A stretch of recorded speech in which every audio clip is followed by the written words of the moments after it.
It's an honor to be here, addressing a new batch of bright young minds. I think a lot of folks here are at the threshold of a new journey, and I thought I'll share some of the learnings that I've had of building Razorpay, learnings that I've had, things that I've learned, things that I have grown on, and maybe there are some learnings for folks here. Maybe they get to build some of those things at some point of time.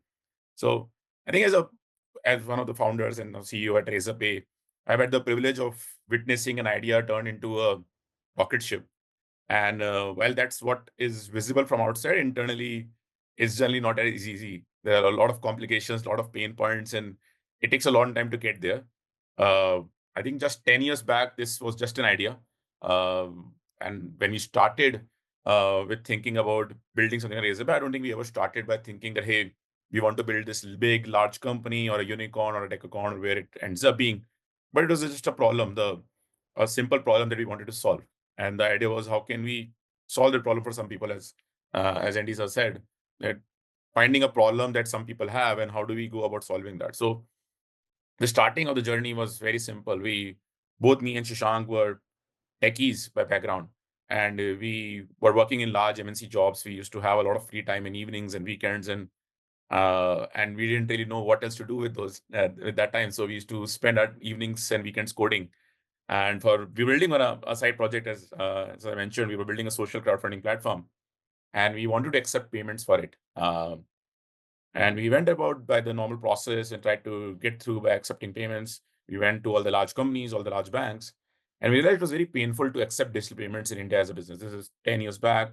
Digital payments were still growing, startups were still coming up, and most startups in India started by accepting cash because it was easier to accept cash in India than to accept digital payments. And that made no sense to us. We felt that this looks obviously broken. Why is nobody solving it? And in a true techie mindset, we thought, how hard could this be? So we started spending a lot of our time and effort in figuring out why is nobody solving this. And we were both completely from non-finance background, non banking background. So it took us a lot of time to understand even the process by which digital payments work. How do you go about solving it, or how does somebody accept it? But the more and more we read about it, the more we got convinced that this is a problem that needs solving. Because this is 2014, startups were coming up in the country, a lot of digital companies were coming up, and payments is a base technology, right? Like, so you can't have social media, you can't have video conferencing and so on without internet.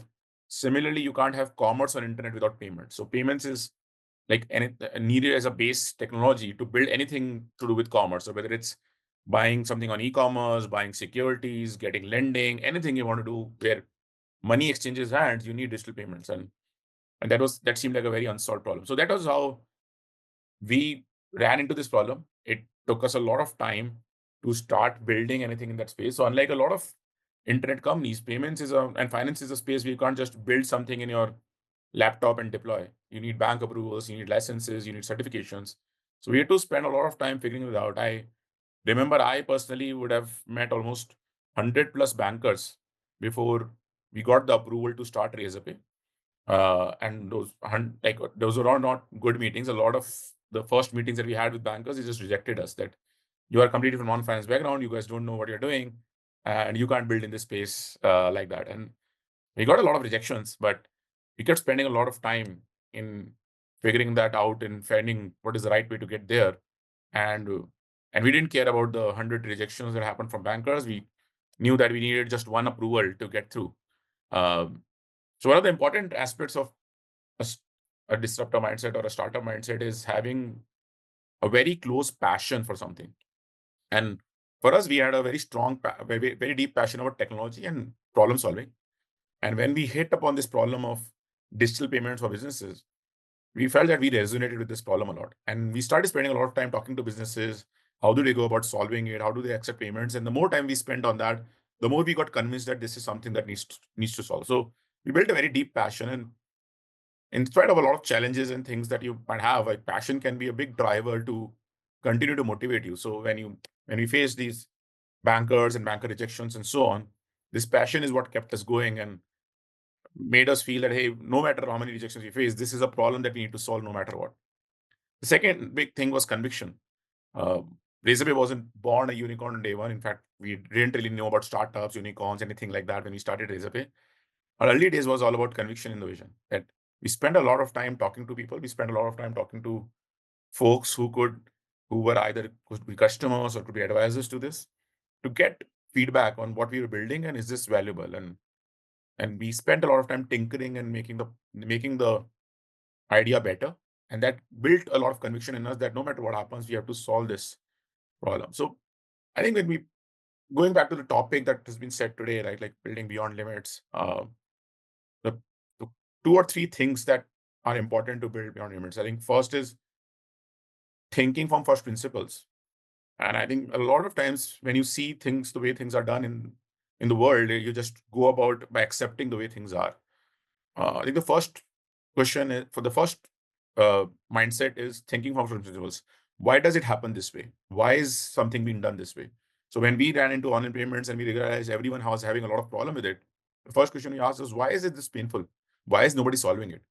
Why is everybody doing this the painful way? And I think having that ability to challenge the status quo, that questioning why something is being done, I think that's the first step to building something.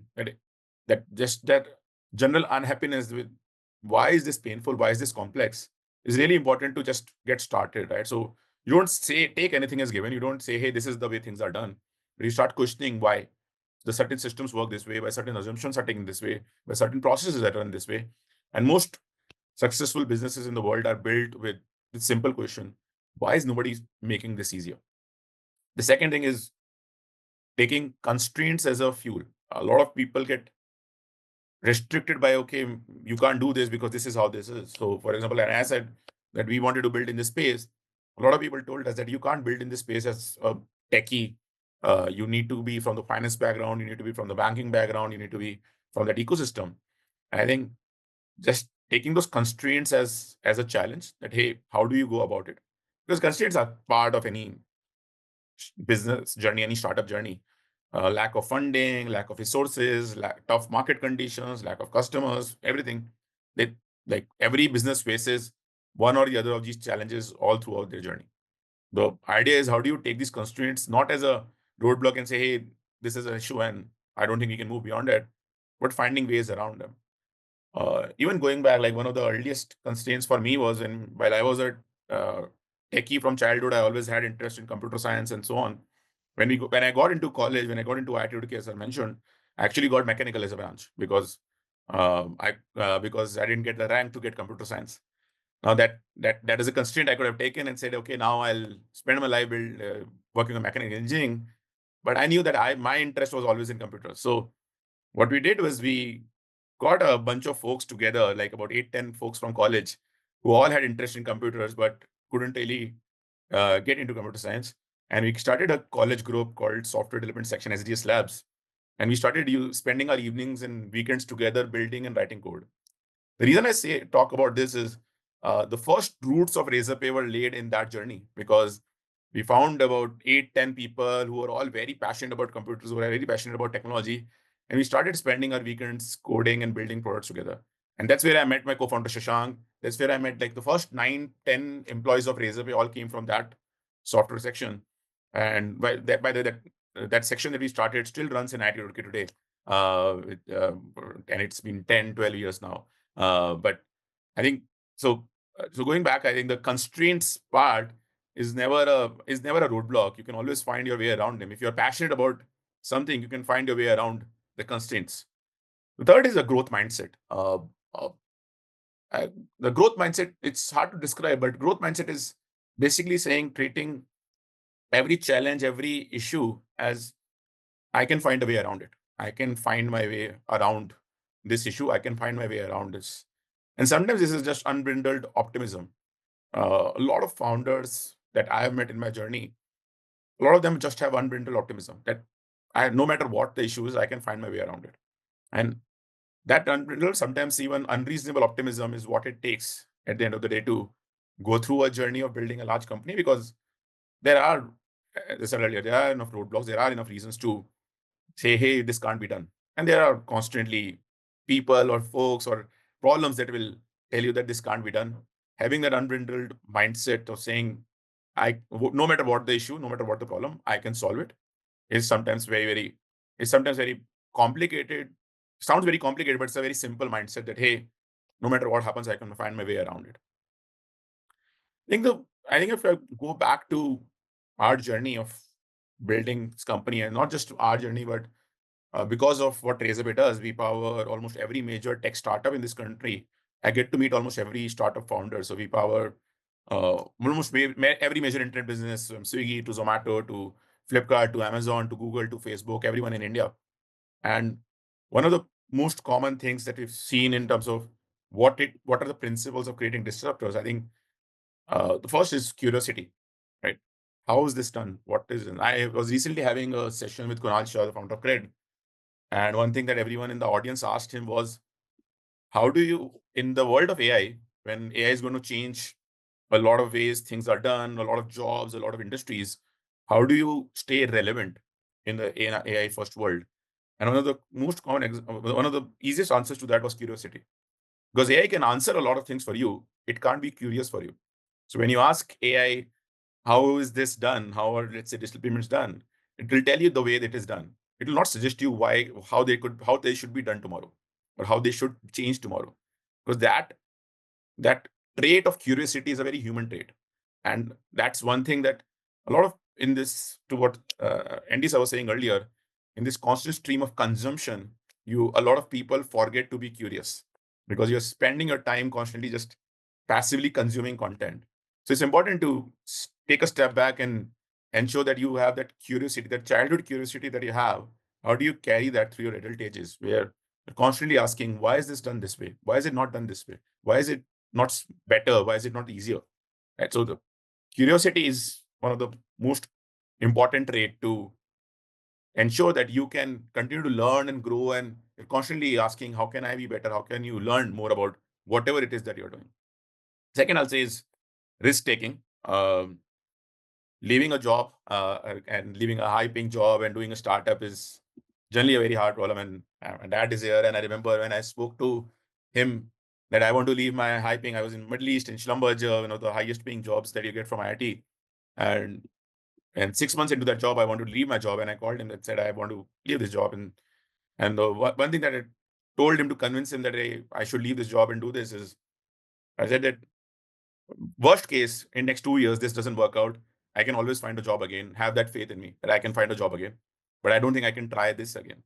So that calculated risk taking, the ability to say, hey, sure. And that risk taking doesn't mean that, hey, you spend 20 years doing something that's not working.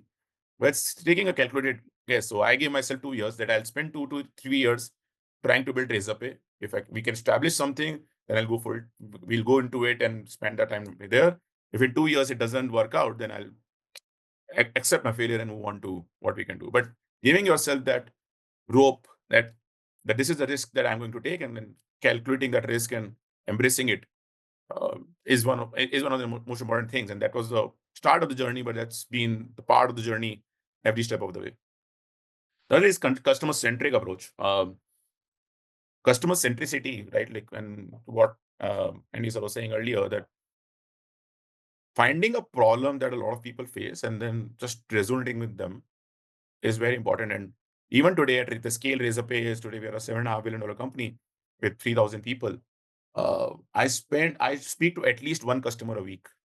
And the idea of that is to just observe, learn, empathize, because no matter what plans we are forming, what strategy we are forming in our office, that, hey, this is going to work out, this is the next product we should do. That weekly meeting that I do with the customer is my testing ground for whatever strategy we have built over the last few weeks. So when I meet that customer and I ask them, hey, this is what we're thinking. We're thinking of launching this product. We're thinking, we feel that this is going to be revolutionary. And the customer doesn't care about that, all of that strategy is useless. So that customer centric approach of finding a set of people that you're solving for and then constantly reiterating with them. This doesn't mean building whatever your customers say. There's a famous saying of Mr. Ford that if I'd asked my customers, what do you want? They would have said faster horses, right? So the solutioning is on you, but testing that solution is with the customer. So the customer will not tell you, hey, go ahead and build a car. But once you build a car, the customer will tell you that, is the car useful for him, or he still wants to stick to a horse, right? So that is the customer centricity, right? On constantly testing with the users. And It was harder for us because we are building a B2B. In a lot of B2C spaces, you are your own customer. If you're building, let's say, a food delivery or an e-commerce, you can figure out yourself what you need. But in a B2B space, we have to test a lot of that with our customers. The fourth is a team culture. What kind of team you build? Because a large company can't be built alone.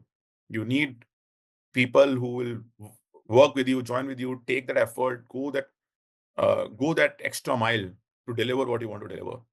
And like one of the way we thought about is when we started the company, when I was told the story of how we started, I said both of us were in large MNC's jobs, and both of us were very unhappy there because we didn't really feel connected to the problem statement that the company was. Like, it is a large 20,000 people company, we were doing something, but there's no connection to what we were doing and our connectedness to the company mission. So one of the principles we had is we want to build a team culture where our smartest folks in our team don't feel that way. How do we ensure that our smartest folks in the team don't feel without what we felt inside those jobs? How do we make sure that the smartest folks in the company are so deeply aligned with the mission that they're feeling that it's their own mission and they're spending the time solving for that? So building an environment where every person feels that they are directly contributing to your core vision. They're directly working on making that core vision a success. And the last piece is having a long-term vision but a short-term execution. So what that means is you set a large goal. You have like we had the dream of changing the way payments are done in the country, but you can't live or execute with that dream, because if you take the last dream and say, hey, I want to do that on day one, it's not practical. You can't go about solving for 100,000 customers on one go. So the execution is always focused on short term. What are you doing next month, next week, next quarter? So breaking down that long-term goal, having that long-term vision that, hey, this is where we want to be in next couple of years, but this is where I want to be in next few months. So in next 2 months, my goal is to get 10 customers. In next quarter, my goal is to get 100 customers. And yeah, long-term vision is to be the largest player in this space, but you don't become the largest player by focusing on executing to be a large player on day one. You start small and then you keep building from there.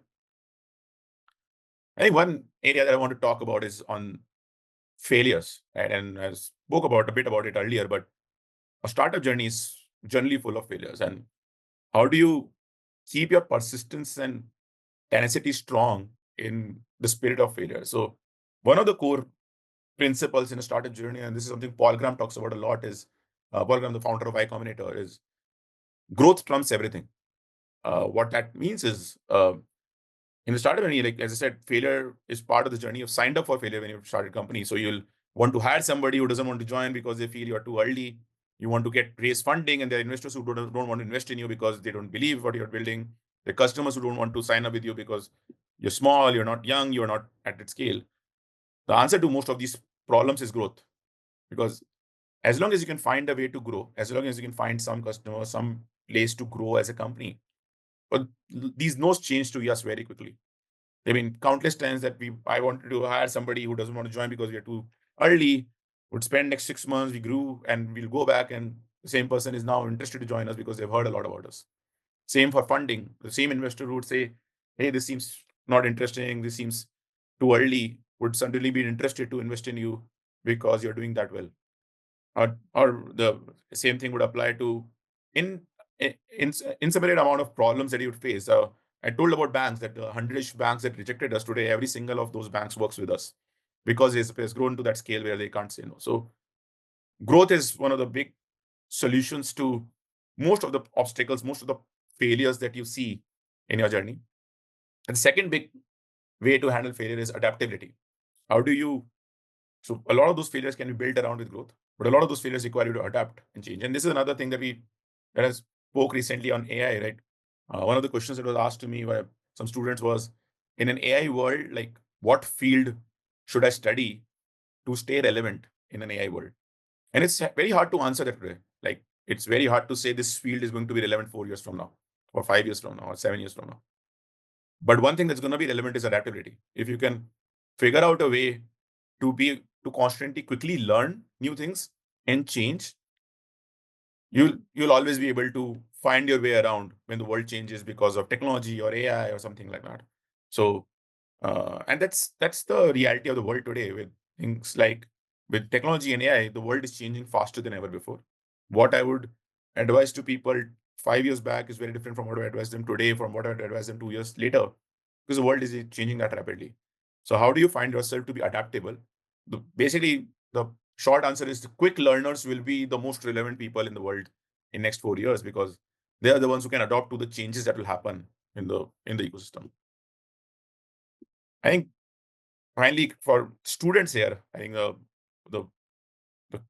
as I said, our journey of startup started as a student. So some of the advices that I have for students, based on our journey and based on what we've seen, is first is what I said earlier: stay curious. How do you ensure that, like, you, education is one side of the problem, but how do you ensure that you're constantly curious, constantly investing in self-learning, constantly reading, exploring new technology, taking side projects, not just limiting yourself that, hey, this is I've spent my day in the college, now I can go back and relax. Like, how do you keep yourself curious and keep learning? The second is building a lot of genuine relationships. Some of the some of the best folks you meet outside the work setting. I gave example of Razorpay. The first 10 people in Razorpay all came from the relationships that I built during college, and they all came from my college because we knew them. I worked with them and had a real connection with them much before we started working together. Third is using time wisely. Uh, Again, college time is one of the best times you have. And I envy my time at college because you have really a lot of actual free time that you can use to build meaningful experiences, whether it's side projects, internships, volunteer projects, hackathons. There's so many things that you can do to spend your time spend your time on sharpening your skills, sharpening your passions. And last, I think, is the power of community, right?